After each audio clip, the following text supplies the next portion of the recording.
Hey, good morning, my dear students. How are you all? Welcome back to your social studies virtual classroom.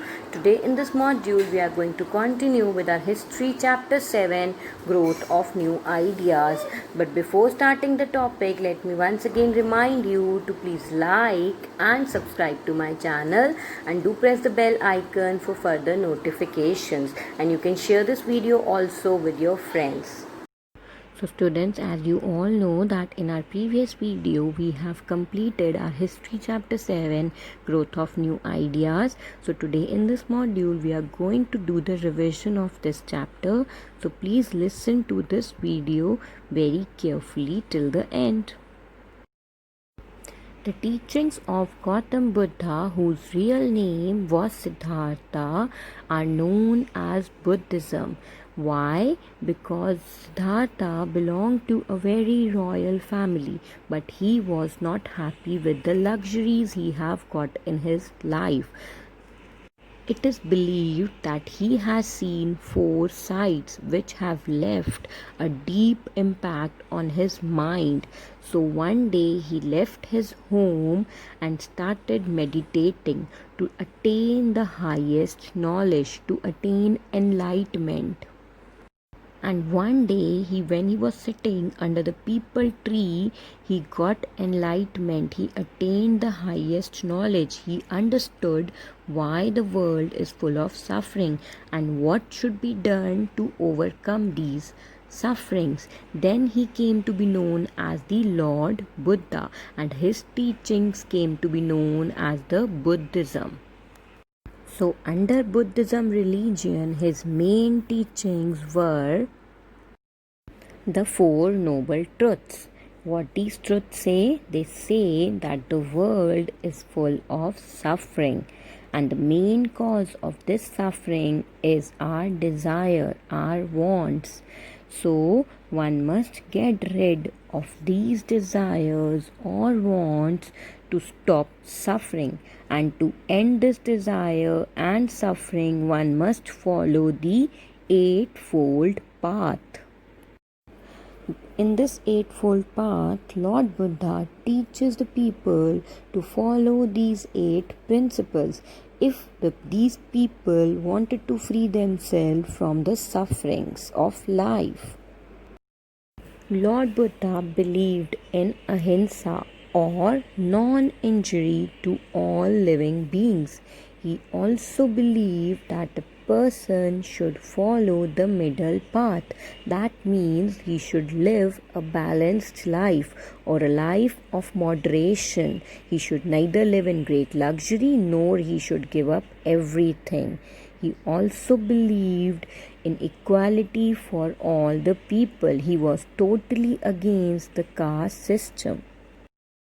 Next one is the teachings of Mahavira and his predecessors, which are known as Jainism. The Jains believe that Mahavira was the last of the 24 Tirthankaras, or great teachers, means he was the 24th teacher of Jainism religion, and the first one was Rishabhadeva. At the age of 30, Mahavira also left his home, and for the next 12 years he wandered from place to place in search of knowledge. Then one day, while meditating, he realized the truth and became the Jinnah. Jinnah is known as the great conqueror, and his followers came to be known as the Jains. Under Jainism religion, his main teachings were: he believed in living a simple life. He was totally against the rituals and animal sacrifices. He believed that every living being has a soul and they have a right to live. He was also totally against the caste system. He believed that an individual was born into a particular caste because of his good or bad deeds in the previous life, but everyone have an equal right to live their lives. Mahavira also taught three ratnas or the three jewels of life to the people, which are right faith or right belief, right knowledge, and right conduct or action. Both Buddhist and Jain monks or gurus lived in monasteries in the groups which are called the Sangha.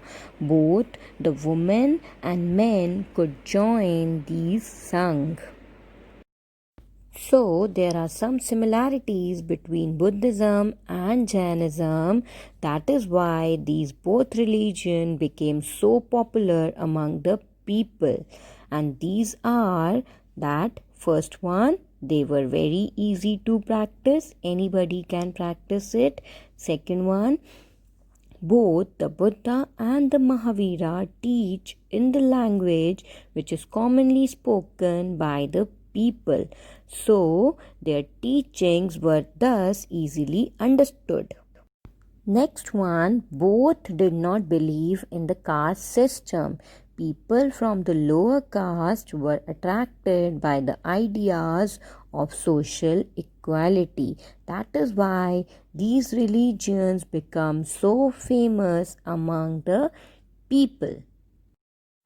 Now, the next one is the Upanishads. These are the books of philosophy. They are more spiritual and philosophical in content. These are the books which contain the teachings of many religious teachers and saints. There are 11 main Upanishads or books which are very famous among the people. These Upanishads always give importance to the worship of one God only.